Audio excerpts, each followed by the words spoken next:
relax. You gotta work hard and get serious to be happy. Because it doesn't happen any other way. It doesn't happen any other way. It doesn't just happen by like hoping it'll happen, or making little prayers. Oh God, oh Jesus, oh Buddha, oh whoever, please make me happy. See, the enlightened beings, there are enlightened beings in the world, and they don't just come in Buddhist forms. They come in all forms, all kinds of enlightened beings, all kinds of people, beings who are trying to help us.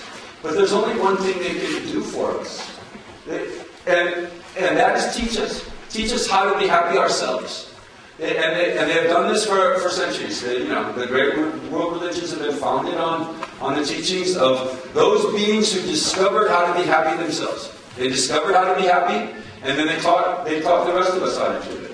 But that's all they can really do, is to teach. They can only teach, and then it's up to us. And we're very, I think, comfortable and used to the idea that somebody else is going to do our work for us. Somebody else will make us happy.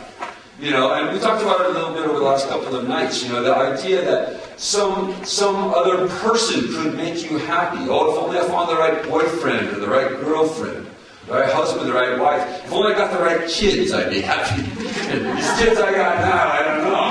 But maybe some other kids will make me. You see? And it's just like looking, or if only I got more possessions, I'd be happy. If I got this kind of iPod instead of that kind of iPod, I'd be happy.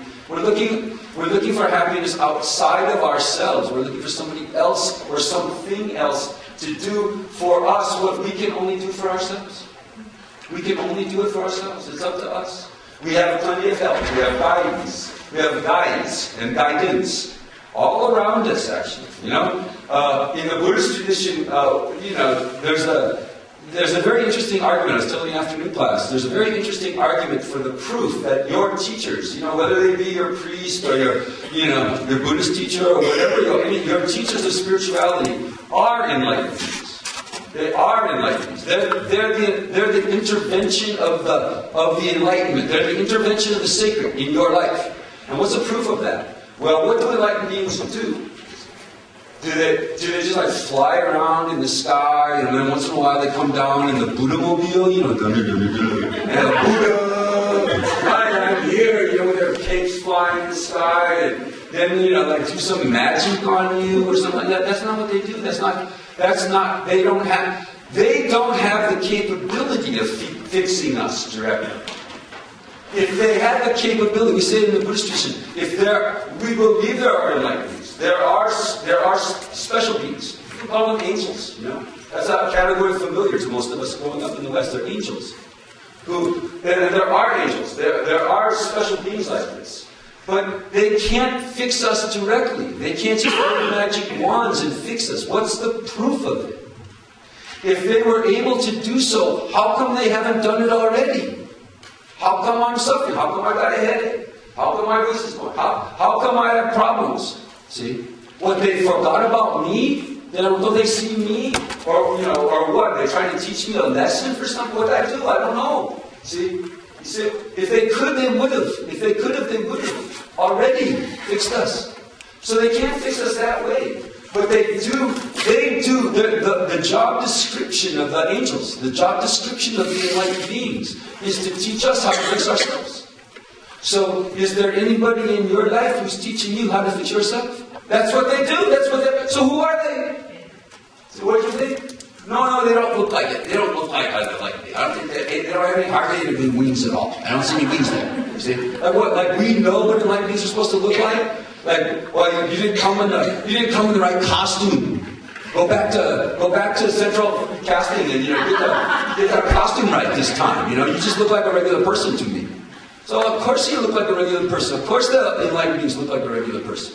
That's the way they can communicate with us effectively. As like pretending to be one of us. What if God were one of us? You heard that song? Is that a cool song? What if God were one of us? What if God was just like riding on the bus, just like one of us? And what if God were one of us? And it's not like we don't have help. It's not like we're all alone here. There are special beings all around us, going like, look at me, come on. I'm trying to help you. Look at me.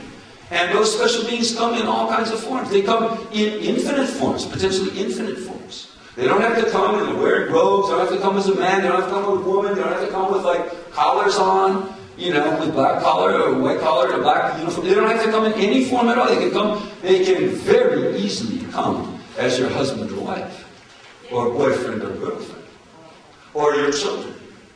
They could really easily come. So it's a very, you don't have to wait for the Dalai Lama to show up. Oh, I finally found a being maybe, who can help me.